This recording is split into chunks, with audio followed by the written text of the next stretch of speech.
Okay, I need your help with this. This is not a copy pasta. This is a long read.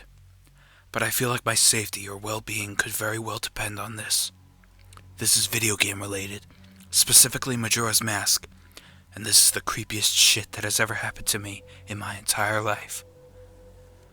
Having said that, I recently moved into my dorm room starting as a sophomore in college, and a friend of mine gave me his old Nintendo 64 to play. I was stoked, to say the least. I could finally play all those old games of my youth that I hadn't touched in at least a decade. His Nintendo 64 came with one yellow controller and a rather shoddy copy of Super Smash Bros. And while beggars can't be choosers, needless to say, it didn't take long until I became bored of beating up level 9 CPUs. That weekend, I decided to drive around a few neighborhoods, about 20 minutes or so off campus, hitting up the local garage sales, hoping to score some good deals from ignorant parents. I ended up picking up a copy of Pokemon Stadium, GoldenEye, fuck yeah, F-Zero, and 2 other controllers for $2. Satisfied, I began to drive out of the neighborhood, when one last house caught my attention. I still have no idea why it did. There were no cars there, and only one table was set up with random junk on it. But something sort of drew me there. I usually trust my gut on these things, so I got out of the car, and I was greeted by an old man. His outward appearance was, for lack of a better word, displeasing. It was odd. If you asked me to tell you why I thought he was displeasing, I couldn't really pinpoint anything. There was just something about him that put me on edge. I can't explain it. All I can tell you is that if it wasn't in the middle of the afternoon, and there were other people within shouting distance, I would not have even thought of approaching this man. He flashed a crooked smile at me and asked what I was looking for, and immediately I noticed that he must be blind in one of his eyes. His right eye had that glazed over look about it. I forced myself to look to his left eye instead, try not to offend, and asked him if he had any old video games. I was already wondering how I could politely excuse myself from the situation when he would tell me he had no idea what a video game was. But to my surprise, he said he had a few ones in an old box. He assured me he'd be back in a jiffy, and turned to head back into the garage. As I watched him hobble away, I couldn't help but notice what he was selling on the table. Littered across his table were rather peculiar paintings. Various artworks that looked like ink blots that a psychiatrist might show you. Curious, I looked through them. It was obvious why no one was visiting this guy's garage sale. These weren't exactly aesthetically pleasing. As I came to the last one, for some reason, it looked almost like Majora's Mask. The same heart-shaped body with little spikes protruding outward. Initially, I just thought that since I was secretly hoping to find that game at these garage sales, some Freudian bullshit was projecting itself into the ink blots. But given the events that happened afterward, I'm not so sure now. I should have asked the man about it. I wish I would have asked the man about it. After staring at the Majora-shaped blot, I looked up, and the old man was suddenly there again, arm's length in front of me, smiling at me. I'll admit I jumped out of reflex, and I laughed nervously as he handed me a Nintendo 64 cartridge. It was the standard gray color, except that someone had written Majora on it in black permanent marker. I got butterflies in my stomach as I realized what a coincidence this was, and asked him how much he wanted for it.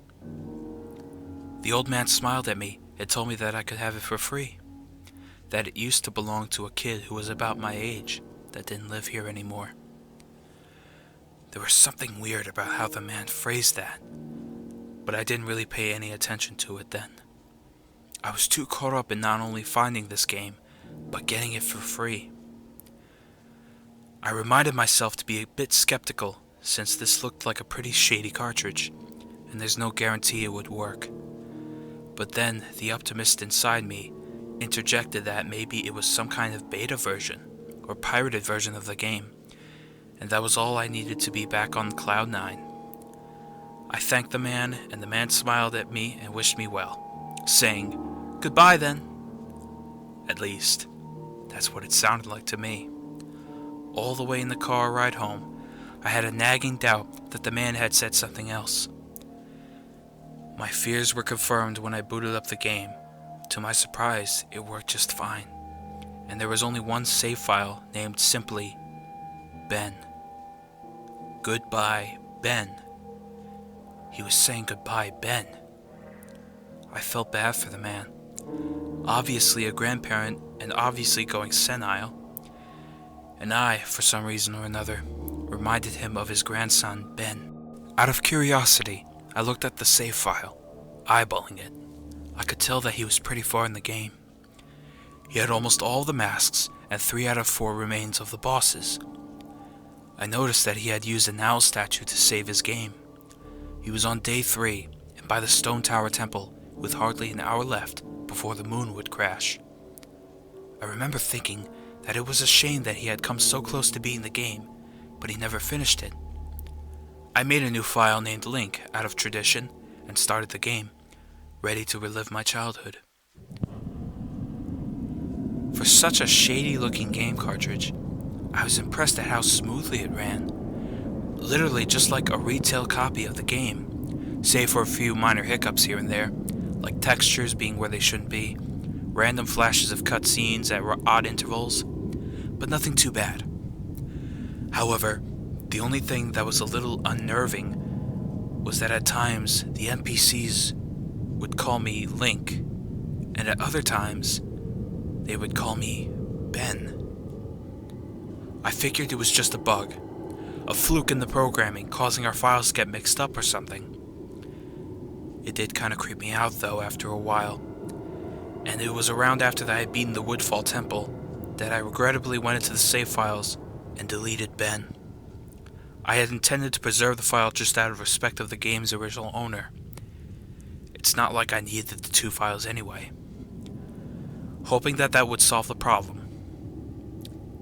It did, and it didn't. Now, NPCs wouldn't call me anything. Where my name should be in the dialogue, there was just a blank space. My save file name was still called Link though. Frustrated, and with homework to do, I put the game down for a day. I started playing the game again last night, getting the Lens of Truth and working my way towards completing the Snowhead Temple. Now some of you more hardcore Majora's Mask players know about the 4th day glitch. For those of you who don't, Google it. But the gist of it is that right as the clock is about to hit 000 hours on the final day, you talk to the astronomer and look through the telescope. If you time it right, the countdown disappears, and you essentially have another day to finish whatever you were doing. Deciding to do the glitch and finish the Snowhead Temple, I happened to get it right on the first try, and the time counter at the bottom disappeared. However, when I pressed B to exit the telescope, instead of being greeted by the astronomer, I found myself in the Majora's boss fight room at the end of the game. The trippy boxed-in arena, staring at the Skull Kid hovering above me. There was no sound, just him floating in the air above me, and the background music which was regular for the area but still creepy. Immediately my palms began to sweat. This was definitely not normal. Skull Kid never appeared here. I tried moving around the area, and no matter where I went, Skull Kid would always be facing me, looking at me, not saying anything. Nothing would happen though, and this kept up for around 60 seconds. I thought the game had bugged or something, but I was beginning to doubt that very much. I was about to reach for the reset button when text appeared on my screen. "You're not sure why, but you apparently had a reservation." I instantly recognized that text. You get that message when you get the room key from Anju at the Stockpot Inn. But why was it playing here? I refused to entertain the notion that it was almost as if the game was trying to communicate with me. I started navigating the room again, testing to see if that was some sort of trigger that enabled me to interact with something here. Then I realized how stupid I was. To even think that someone could reprogram the game like this was absurd.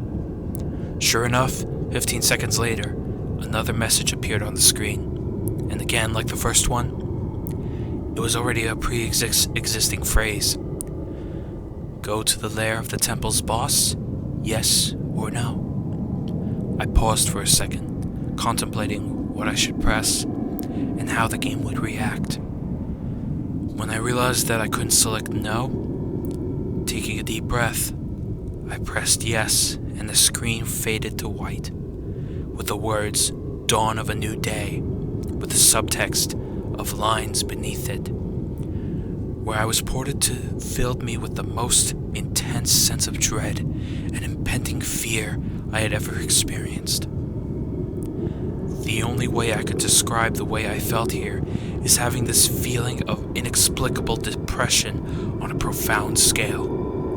I am normally not a depressed person, but the way I felt here was a feeling that I didn't even know existed. It was such a twisted, powerful presence that seemed to wash over me. I appeared in some kind of weird Twilight Zone version of Clock Town. I walked out of the clock tower, as you normally do when you start from day one, only to find that all of the inhabitants were gone. Usually with the fourth day glitch, you could still find the guards and the dog that runs around outside the tower. But this time, they were all gone. What replaced them was this ominous feeling that there was something out there, in the same area as me, and that it was watching me. I had 4 hearts to my name and the hero's bow, but at this point, I wasn't even considered for my avatar. I felt that I personally was in some kind of danger. Perhaps the most chilling thing was the music. It was the song of healing, ripped straight from the game itself, but played in reverse. The music would get louder, building up as if you should expect something to pop out at you. But nothing ever did, and the constant loop began to wear on my mental state. Every now and then I would hear the faint laugh of the happy mask salesman in the background, just quiet enough so that I wasn't sure if I was hearing things, but just loud enough to keep me determined to find him. I looked in all 4 zones of Clocktown, only to find nothing. No one. Textures were missing. West Clocktown had me walking on the air. The entire area felt broken. Hopelessly broken. As the reverse song of healing repeated for must have been the 50th time. I just remember standing in the middle of South Clocktown, realizing that I never felt so alone in the video game before. As I walked through the ghost town, I don't know whether it was the combination of the out-of-place textures and the atmosphere and the haunting melody of the once peaceful and soothing song being butchered and distorted, but I was literally on the verge of tears, and I had no idea why. I hardly ever cry. Something had gripped me here, and this powerful sense of depression that was both foreign and crippling. I tried leaving Clocktown, but every time I attempted to zone out, the screen would fade to black, and I would just zone into another part of Clocktown. I tried playing my ocarina. I wanted to escape, and I did not want to be here, but every time I played the Song of Time or Song of Soaring, it would only say, "Your notes echoed far, but nothing happens." By this point, it was obvious the game didn't want me to leave, but I had no idea why it was keeping me here. I didn't want it to go inside the buildings. I felt that I would be too vulnerable there to whatever I was terrified of. I don't know why, but I came up with the idea that maybe if I drowned myself at the laundry pool, I could spawn somewhere else and leave this place. As I zoned in and ran towards the pool, that's when it happened. Link grabbed his head, and the screen flashed for a brief moment of the happy mask salesman smiling at me. Not Link, me, with Skull Kid's scream playing in the background, and when the screen returned, I was staring at the Link statue from playing the song Elegy of Emptiness. I screamed as the thing just stared back at me with that haunting facial expression. I turned around and ran out and back into South Clocktown. And to my horror, the fucking statue followed me in the only way I can compare this is like the weeping angels from Doctor Who. Every so often, at random intervals, the animation would play of the statue appearing behind me. It was like the thing was chasing me. Or, I don't even want to fucking say it. Haunting me. By this point, I was on the verge of hysterics, but not even once did the thought of turning off the console occur to me. I don't know why. I was so wrapped up in it. The terror felt all so real. I tried to shake the statue, but it would literally appear right behind me every single time. Link started to begin making weird animations I had never seen him do before. He would flail his arms around or spasm randomly, and the screen would cut to the Happy Mask Salesman smiling again for a brief moment before I was face to face with that fucking statue again. I ended up running into the Sword Master's dojo and ran to the back. I don't know why, but in my panic, I just wanted some kind of assurance that I'm not alone here. To my dismay, I found no one. But as I turned to leave, the statue cornered me in the cubby in the back. I tried attacking the statue with my sword, but to no avail. Confused and backed into a corner, I just stared at the statue, waiting for it to kill me. Suddenly, the screen flashed to the Happy Mask Salesman, and Link turned to face my screen, standing upright, mirroring the statue, looking at me, along with his copy, literally staring at me. Whatever was left of the fourth wall was completely shattered while I ran out of the dojo, terrified. Suddenly, the game warped me to the underground tunnel, and the reverse song of healing queued up again, as I was given a brief moment of rest, before the statue started appearing behind me again, this time aggressively. I could only take a few steps before it would summon behind me again. I hurriedly made my way out of this tunnel and appeared in Southern Clocktown. As I ran aimlessly in a sheer panic, suddenly a re-dead screamed, and the screen faded to black as dawn of a new day, and lines appeared again underneath the title. The screen faded in, and I was standing on top of Clock Tower, with Skull Kid hovering over me again, silent. I looked up, and the moon was back, looming just meters above my head, but the Skull Kid just stared at me hauntingly, with that fucking mask. A new song was playing. The Stone Tower Temple theme played in reverse. In some sort of desperate attempt, I equipped my bow and fired off a shot at the Skull Kid. And it actually hit him, and he played an animation of him reeling back. I fired again, and on the third arrow, a text box appeared saying, "That won't do you any good." And I was picked up off the ground, levitated upwards on my back, and then Link screamed as he burst into flames, instantly killing him. I jumped when this happened.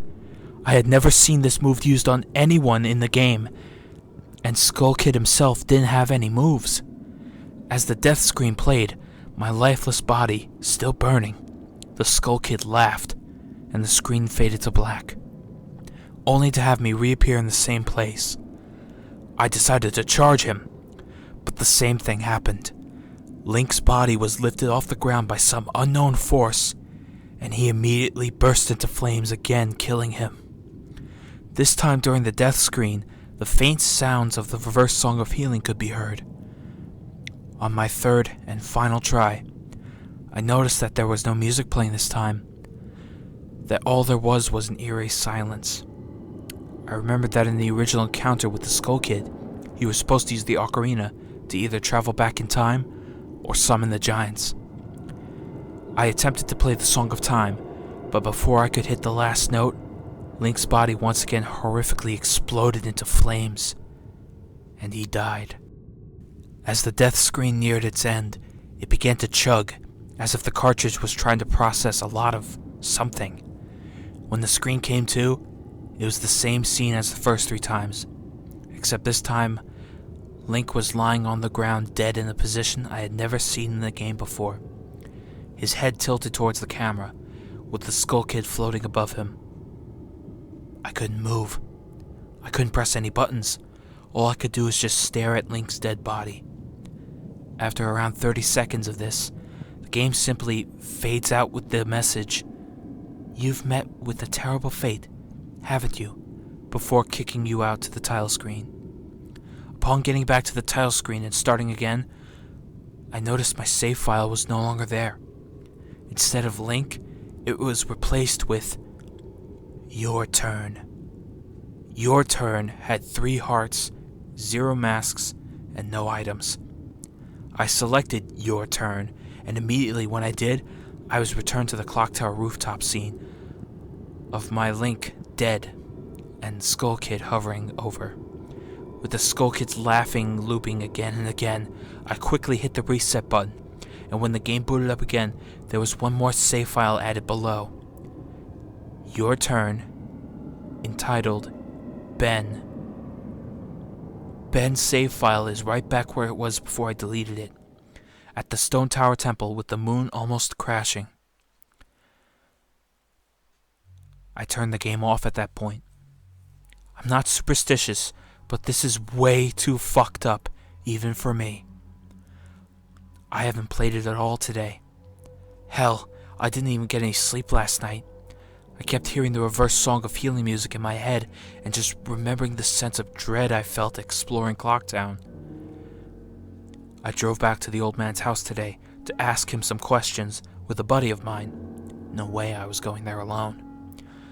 Only to find that there was a for sale sign in the front yard, and when I rang the door, no one was home. So now I'm back here writing down the rest of my thoughts and recording what's happened. Sorry if some of this has grammatical errors and whatnot. I'm running on no sleep here. I'm terrified of this game, even more so now that I relived it a second time writing this all down. But I feel like there's still more to it than meets the eye, and that there's something calling to me to investigate this further. I think Ben is something in this equation, but I don't know what, and if I could get a hold of the old man, then I would be able to find some answers. I need another day or so to recuperate before tackling this game again.